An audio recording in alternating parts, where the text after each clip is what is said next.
also warn of severe weather or other hazards. Tests are normally conducted each Wednesday between 11 a.m. and noon, and again between 6 and 8 p.m. If severe weather is expected on Wednesday, the test will be postponed until the next day, weather permitting. Reception of this broadcast, and especially the warning signals, can vary at any given location.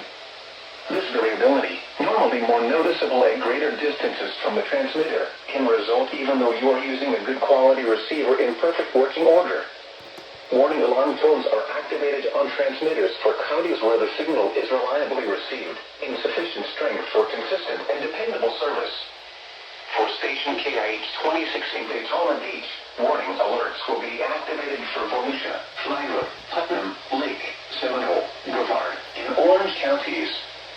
For station KIH63 in Orlando, warning alerts will be activated for Brevard, Lake, Orange, Osceola, Polk, Seminole, and Volusia counties. For station WXJ70 in Melbourne, warning alerts will be activated for Brevard, Indian River, Orange, and Osceola counties. For station WWS69 in Fort Pierce, warning alerts will be activated for Indian River, Martin, Okeechobee, and St. Lucie counties.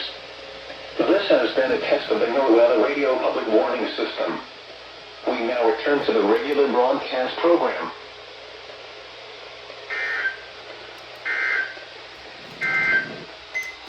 The forecast for the Orlando NOAA Weather Radio listening area.